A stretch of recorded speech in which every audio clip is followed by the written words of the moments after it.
Hello and welcome in. Greg Smith here with Inside Nebraska, senior recruiting analyst. I am joined by Steve Marik, staff writer, football extraordinaire, also of Inside Nebraska, and we are here to discuss big news as Danny Kaelin, the three-star in-state quarterback from Bellevue West, has committed to Nebraska. We're going to run through kind of our quick thoughts and rapid reaction here about this big news. But first of all, Steve, how's it going, man? I'm doing awesome. How are you? I'm well. It's it's a busy time whenever something like this happens, but a fun time. And I think that I can speak for both of us in saying that this is a big deal for Nebraska for a multitude of reasons. I think this is a big deal, and I think that first and foremost, this is Matt Rule and Marcus Satterfield, but Matt Rule's first Nebraska high school quarterback recruit, and it kind of ends up setting a precedent, right, in a way of what maybe they're looking for in a quarterback. Yeah, absolutely. I mean, Danny Kaelin really kind of provided a jolt here into the Husker fan base with the recruiting news. There was kind of a lull there, but not anymore. When I saw the news, obviously, you think about what happened before, right? With Dylan Raiola going to Georgia, everybody was kind of wondering about the 2024 quarterback recruiting. There was like a fire there, and I think Matt Rule kind of put out that fire in 5 days. So Yeah, absolutely. And it's interesting like how quickly that kind of came together. yeah, But real quick, Danny Kaelin as a player, I've seen him a bunch of times, whether it's in games and practices at camps, kind of just working out. He's been a Power Five known commodity quarterback for a while after he got that first batch of offers. I think it was Florida State, North Carolina a couple of years ago. But as a junior last year, he threw for an impressive 3,361 yards to go along with 31 touchdowns, 39 touchdowns, excuse me, with just 7 interceptions. He also chipped in, 175 yards on the ground and 3 scores. I like to mention that because he is not a super mobile guy. He's not a dual threat by any means, but he's not unathletic, I think is the way to describe it. But he's highly productive in high school, kind of in that Mike Huffman spread offense, which also helps that he's always got Power Five receivers to throw to as well. We'll get to them in a little bit. yeah, absolutely. And when you look at, the fun thing about Danny K, which I like to call him, you like to call him Danny Dimes. I go Danny Yeah. K. What I like about him, when you flip on his huddle highlights, the first two plays are obviously very long touchdown throws of 70 yards, and I think the second one was 77 yards. But if you watch the where the ball travels through the air, the first one was 45 yards through the air on a double move on an outside route, and it just led the receiver perfectly. I couldn't tell if it was Isaiah McMorris or Davon Hall, one of those really fast guys from Bellevue West, but the ball was on the money and traveled 45 yards through the air. The second touchdown highlight was, I think it was a post route into the middle of the field, and it traveled 27 yards through the air, and it was just a dart. So this guy has Power Five throws on his highlight tape, and I know they're a highlight tape. You put good plays on highlight tapes, you don't put bad plays on highlight tapes, but it just shows you the arm talent that he has right now, and it's only going to continue to get better once he gets into a college program and he gets into the strength and conditioning program of that college. So it's just, the talent is there to see, and for him to be lost at one point to Missouri and then to regain him again, he comes back and there's life again with Nebraska football. I really like that. It's a cool story, A and great story.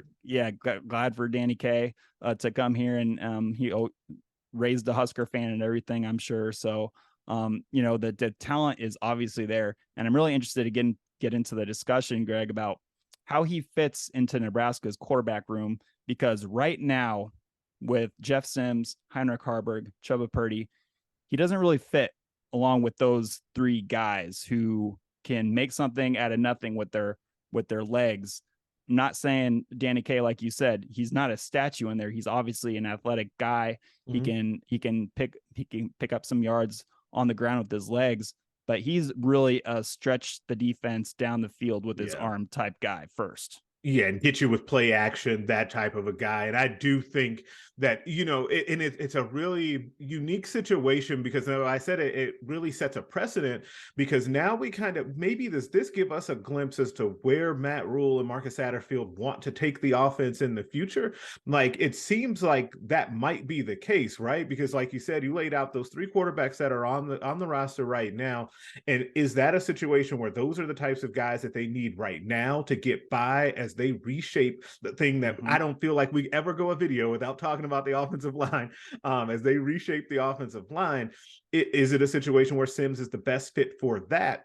As they then transition here in a couple of years and they continue to develop those offensive linemen and land new ones, you can get more Gibson Piles. If you can land a Caleb Pry from, if you can get some of these other guys that they're really in on right now, does that end up being a situation where, okay, we feel better about going back to a little bit different style of offense? And then maybe does that get closer to what they ran at Baylor?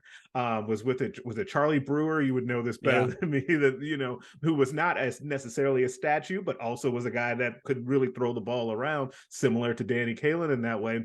And so that's interesting to me. I do think that is now going to be a huge discussion point on what this means for the offense moving forward and what Rule and Satterfield want to do.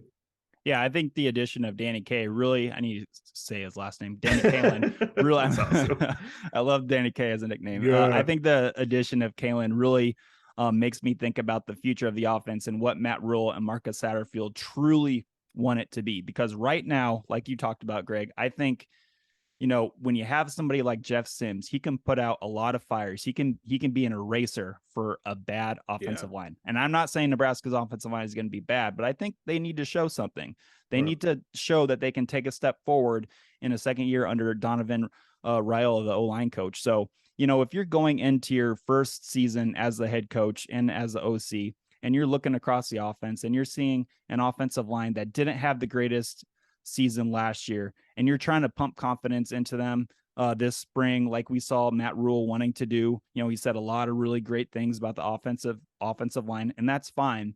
But if we get out into the season and we see the same issues, pass protection issues that we saw last year, it's so great to have somebody like Jeff Sims. I mean, we saw it in the spring game where he had pressure coming off his left shoulder. He circled out and ended up making a positive yardage run after. I think it was a first down run when Cam Lenhart kind of beat Turner Corcoran off the edge and was coming and was gonna be a sack, but Jeff Sims just showed what Jeff Sims can do and make something out of nothing, erase a mistake. He's an eraser with his legs. So I mean, for your first season, that's something good to have at the quarterback position.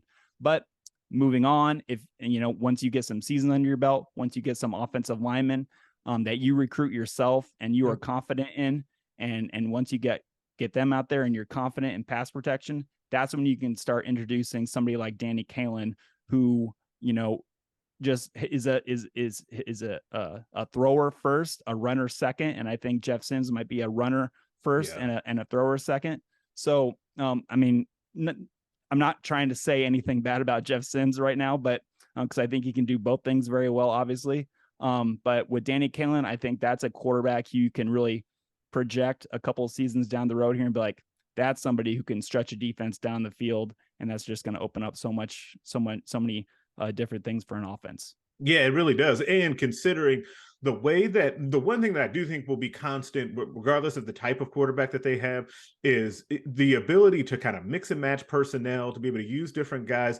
They want to be able to, throw the ball to the tight ends. They want to use a multitude of wide receivers. I think that if you think about all of the track athletes that they're accumulating, they're going to want to throw the ball down the field, right? Like you're not going to put Malachi Coleman, for example, out there and say, we only want you to run slants. Like that's not going to be a thing that's going to happen, right? You want to be able to have a strong running game and then be able to hit somebody over the top with play action, which I believe Satterfield has talked about this spring as well. And so I think that's important. I think that is a really key point. I'm glad you brought it up. The one thing too, I want to make sure to mention about kind of Kaelin and his development is, you talked about what you saw on tape a little bit, from his junior season. I want to go back to something that was not so good that impressed me in a way eventually.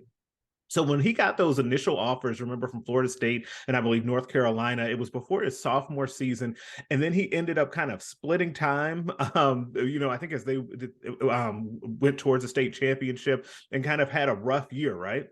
And Mm-hmm. then he got in the lab over that off season and got a lot better from his sophomore year to his junior season. That to me, I think it's a really good sign for his long-term development because he still has a high ceiling to reach and he still has more improvement to make. B, it tells you something about the kid, right? About him being able to kind of buckle down and say, okay, I started to get offers and it didn't go as well as I thought, but I need to buckle down and kind of double down on my efforts to work hard and then get going, right? And then he really made those improvements. It makes me excited to see where he goes between his now junior and senior year to see how he then continues to improve his game. That's something to me that I think is definitely worth mentioning, that I don't think he's a finished product by any means. I think that he can continue to elevate his game. He's part of this kind of new age group of guys who know where their future is, and Danny Kaelin's future was always going to be a Power 5 program. He's a Power 5 quarterback right now. So, when you're a kid and you're in his position and you kind of where your future is headed, you're going to put all your effort into being the best quarterback that you can be. And, following him from afar through social media, seeing everything that he's been doing to kind of perfect his craft. I mean, Nebraska's staff has got to be ecstatic about getting this kid because he's a good thrower. Obviously Missouri liked him enough. So it's just something that I think Nebraska's staff and Matt Rule and Marcus Satterfield can hang their hat on, that they were able to come in and get this guy who's going to continue working and continue, to progress in his abilities. And, I just think the sky's the limit for this kid. And one thing to mention before we get out of here is, the impact of in-state recruiting for this, and even in the region. We can't get out of here without that. Now, we mentioned kind of, you were talking about his highlight tape and throwing to those wide receivers because they jump off the page, right? When you're watching them, watching Danny Kaye, because he's throwing to somebody, and every time you're like, well, wait, dang, who is that kid? Those two kids are also very highly recruited, and Davon Hall and Isaiah McMorris, two different types of receivers as well that complement each other really well. But you can totally see why they put up a ton of numbers in that offense. Both of those guys, Hall and McMorris, are scheduled to come to Nebraska in June for official visits. I've confirmed both of those.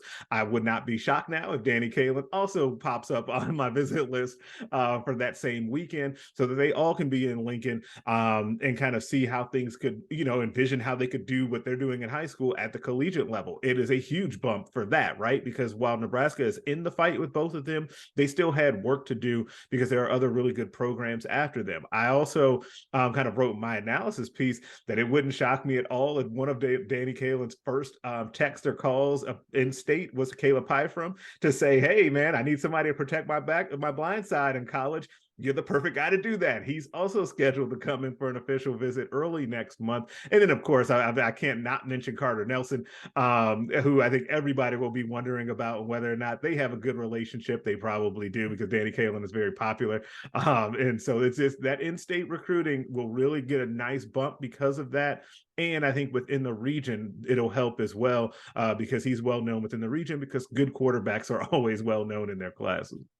Yeah, absolutely. And I'm glad you mentioned, guys like Isaiah McMorris, who Lincoln Riley is really high on at USC, but now Isaiah is running 10.6s in the 100-meter dash. And now it's like, geez, this guy's really fast. He can really do some stuff on the football field. But with Danny Kaye in the fold, I don't know where Nebraska, you'll know better than me where Nebraska stands with McMorris's recruitment. But I think when you add Danny Kaye into the mix, you got to like that Husker. It has to be we were kind of talking about this off pod about, the nice moment that this gets to be for Danny, and then like kind of at school and stuff, right? You got to think about that. Like, how cool would this be? Like when he walks back into school and like, you're just like, okay, now it's, he's staying home. He's the hometown hero again, especially at quarterback. Like it's just a feel good moment.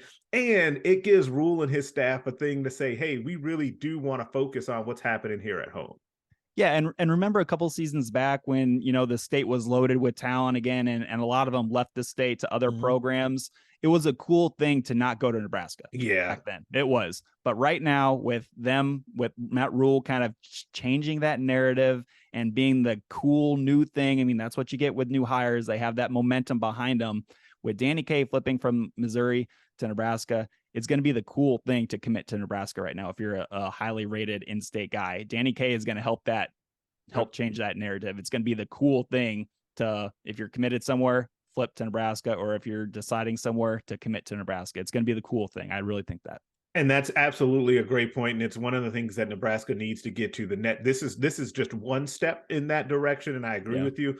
I will keep beating this drum. They go out 6 games. 6 games is the thing that they need to go win this year to really then put this thing to another level, because they can, and I can hear the recruiting pitch now. Hey, we're ahead of schedule from where, Matt Rule has traditionally been. Traditionally, he wins 1 or 2 games in his first year at places. We came in and got to a bowl game in year 1. Just imagine what we're going to do moving forward. The recruiting pitch writes itself if you can go ahead and win those games, but that's down the road. Right now, it's all about Danny Kaelin and his commitment and the reaction to that. So make sure you guys go ahead and like this video, subscribe to the channel so you can get these videos directly into your feed. Pop over to InsideNebraska.com. We've got full coverage of this news with Danny Kaelin making the decision to jump in Nebraska's class. There'll be plenty of reaction and news coming off of this as well. We will catch you guys later.